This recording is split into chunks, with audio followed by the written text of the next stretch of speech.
다음에 함께 쓰는 우물에 함부로 침 뱉지 말아라 이런 얘기가 있다고 합니다. 저는 이 전관예우 논란과 관련해서 우리 법조 일단의 인식, 특히 전관 출신 변호사들의 그 인식이 우리 국민들과는 많이 동떨어져서 우리나라 속담은 아닙니다만 이 러시아 속담을 연상케 하는 그런 게 아닌가 이런 생각이 들어서 우선 말씀을 드리고요. 노회찬 대표께 질문을 드리겠습니다. 근데 이 자리에 나오시는 게 쉽지는 않았을 것 같아요. 황교안 후보자하고 살아온 인생의 궤적이 다르더라도 어릴 적 친구였고 또 사회에 나오셔서도 여러 차례 만나셨을 텐데, 아까 이제 엑스파일 사건 관련해서는 여러 가지 답변을 주셨고, 또 엑스파일 사건 내지는 공직자로서의 황교안 후보자의 업무 수행으로 봤을 때 부적합하다 이런 평가까지 내려주셨습니다만, 결론적으로 이런 질문을 드려볼게요. 인간 황교안과 국무총리로서의 황교안 어떻습니까? 우리 노 대표님께서 얘기해 주실 수 있는 범위 내에서 말씀을 좀 해주셨으면 좋겠습니다. 예, 제가 이 자리에서 인간을 논하기에는 좀 적절한 제 위치에 있지 않다 양해 말씀 먼저 드리고요. 저는 이 자리에서 국무총리 내정자의 자질과 자격을 검증하는 과정에서 필요한 정인으로 채택이 돼서 나왔습니다. 그래서 그 부분과 관련해서 말씀을 드리자면은 같은 학창 시절을 보냈습니다마는 서로 다른 길을 걸어왔고 또 가치관과 철학의 차이가 분명히 있습니다. 저는 그 서로 다른 가치관과 철학을 따지기 위해서 이 자리에 나오지는 않았습니다. 설사 저와 다른 가치관과 철학을 갖고 있다 하더라도 또 이 내정자의 가치관과 철학은 또 그 자체로서 존중받아야 된다고 생각을 하고 있습니다. 제가 말씀드리고 싶은 것은 이런 가치관과 철학의 차이가 아니고 국무총리 내정자 혹은 지금 법무부 장관 또 그 이전에는 검사 등 주요 공직을 거치는 사람으로서의 갖춰야 될 바에 대해서 말씀을 드리고자 합니다. 저는 우리나라가 OECD, 아까도 제가 좀 잠깐 언급했습니다만은, OECD가 작년에 조사해서 발표한 바에 따르면은, 한국 국민들이 한국 정부를 신뢰하는 정도는 약 24.8%로서, OECD 가입국 중에서 가장 낮은 편에 속합니다. 왜 이렇게 우리는, 정부, 혹은 정부로 대표되는 권력에 대해서 신뢰를 하지 못하고 있는가? 저는 그것이 여러 방면에서 드러나고 있지만 특히 사법정의가 실현되지 못하고 있는 오늘 이 자리에서 많이 거론되고 있는 정관예우 등 유전무죄, 무전유죄 등 사법정의가 실현되지 못하고 있다고 많은 분들이 믿기 때문이고 그 한 축이 또 준사법기관으로서 검찰권의 행사가 공정하지 못하다는 데 있다는 것입니다. 특히 정치검찰 혹은 권력 신여로서 이렇게 많이 지적을 받아왔는데 제가 지금 국무총리 내정자가 바로 법무부 장관 시절 또 더 거슬러 올라가면은 검찰 간부 시절에 이러한 이 공권력의 행사와 관련해서 그리고 검찰권의 행사와 관련해서 대단히 좀 정치 검찰 그리고 기득권 권력들을 갖다가 옹호하는데 앞장서 오지 않았나. 그것이 법무부 장관 시절까지도 이어져 왔다고 보기 때문에 지금 누구보다도 국민의 신뢰를 갖다가 회복해야 될 때에 이러한 국민의 신뢰를 낮추는 데 오히려 기여한 사람이 국무총리로 내정되는 것은 적합치 못하다라는 견해를 저는 갖고 있습니다. 예, 고맙습니다. 우리 김한규 삼성 엑스파일 사건의 검찰 수사 책임자로서 황교안 후보자는 2005년 그 수사 결과를 발표하면서 하늘 아래 부끄러움 없이 최선을 다해 수사했다. 그리고 지금도 당시의 법 테두리 내에서 법과 원칙에 따라 실체를 규명하고자 최선을 다했다. 이런 입장을 갖고 계세요. 이런 황교안 후보자의 당시 수사 결과 발표 그리고 현재 입장에 대해서 우리 노회찬 의원께서는 어떤 생각을 갖고 계십니까? 예, 저는 그 발표와 달리 삼성 엑스파일 사건 수사는 법과 원칙을 현저히 위배해서 수사한 것이다라고 이렇게 생각을 하고 있고 그 근거는 예를 들면은 저는 그 엑스파일에 나오는 소위 그 떡값 검사 의혹 검사 이름을 국민들에게 알린 죄로 기소가 되었습니다. 그리고 그걸 또 보도한 기자들도 언론인 두 사람이 이제 기소가 된 바가 있습니다. 그런데 2005년 8월 18일 그 법사위 회의에 참석한 그 떡값 검사 의혹이 거론되고 있던 당시 법무부 차관 김상희 차관은 자신의 이름이 그 엑스파일에 들어가 있는 사실을 대검 관계자로부터 들어서 알고 있다고 했습니다.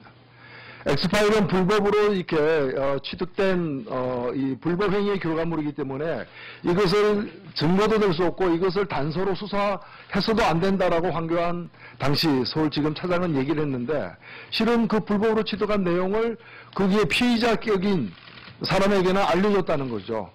그래서 제가 그걸 법사위에서 지적했습니다만 이것은 당시 황교안 차장이 지휘했던 수사팀에서는 수사도 하지 않았습니다.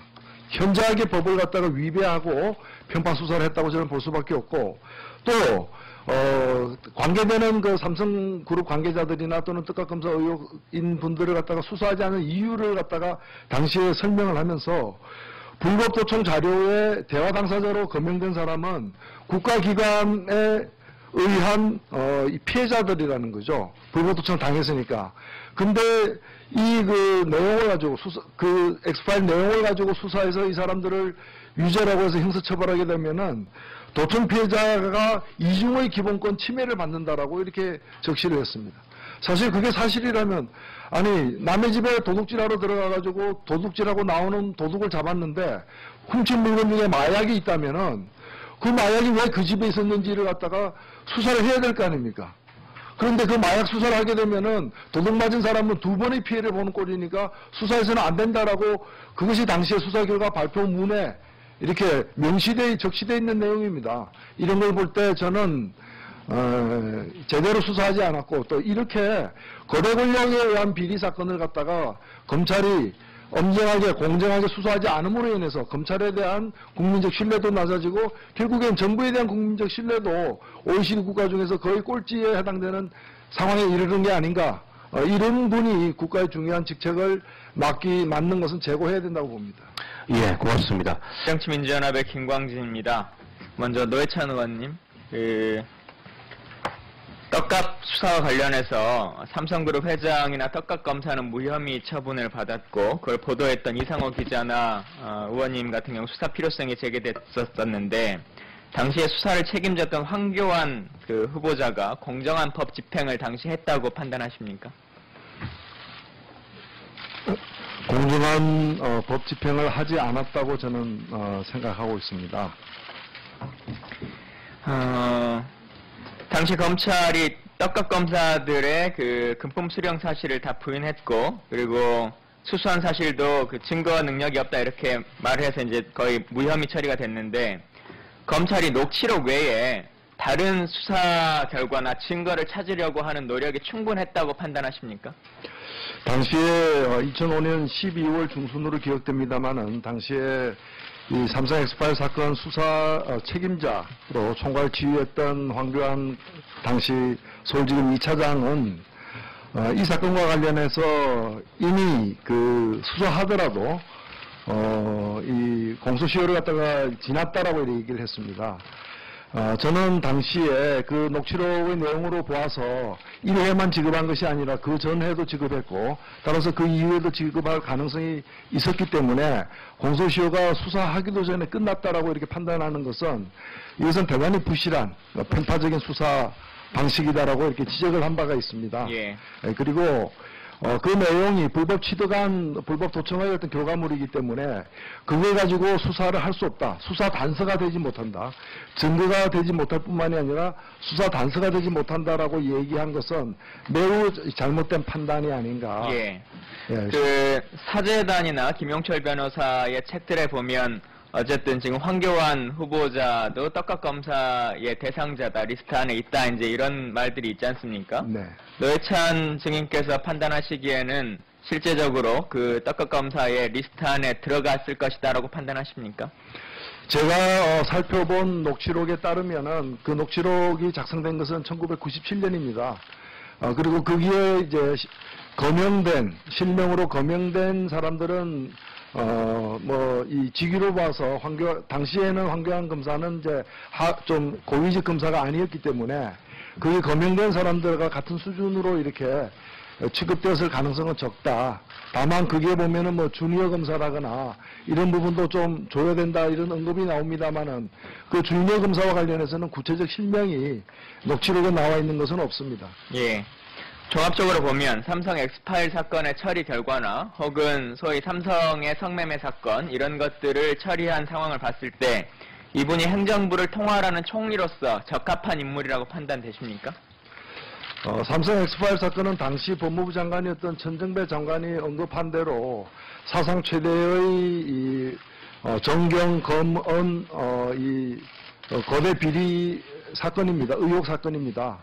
이 사건에서 불법 도청한 사람과 또 이 사건의 수사를 촉구하고 또 보도한 사람만 처벌하고 문제가 제기된 사람들은 일체 제대로 수사도 하지 않고 덮었습니다. 따라서 이 사건으로 인해서 검찰에 대한 국민적 신뢰가 현저히 저하되었다고 생각되고 지금의 정부에 대한 신뢰도 역시도 이런 사건 등의 처리 방식 때문에 종합적으로 이분이 부정부패를 척결할 대상자로서 적폐를 해소할 총리의 후보로서 적합하다고 판단하십니까? 전혀 적합하지 않다고 생각합니다. 그 강영현 변호사님. 말씀을 드리고자 합니다. 저는 우리나라가 OECD, 아까도 제가 좀 잠깐 언급했습니다만은 OECD가 작년에 조사해서 발표한 바에 따르면은 한국 국민들이 한국 정부를 신뢰하는 정도는 약 24.8%로서 OECD 가입국 중에서 가장 낮은 편에 속합니다. 왜 이렇게 우리는 정부 혹은 정부로 대표되는 권력에 대해서 신뢰를 하지 못하고 있는가? 저는 그것이 여러 방면에서 드러나고 있지만 특히 사법정의가 실현되지 못하고 있는 오늘 이 자리에서 많이 거론되고 있는 정관예우 등 유전, 무죄, 무전, 유죄 등 사법정의가 실현되지 못하고 있다고 많은 분들이 믿기 때문이고 그 한 축이 또 준사법기관으로서 검찰권의 행사가 공정하지 못하다는 데 있다는 것입니다.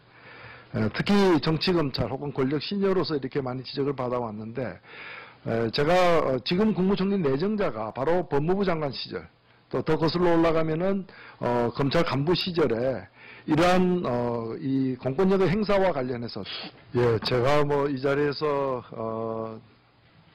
뭐 인간을 논하기에는 좀 적절한 제 위치에 있지 않다 양해 말씀 먼저 드리고요.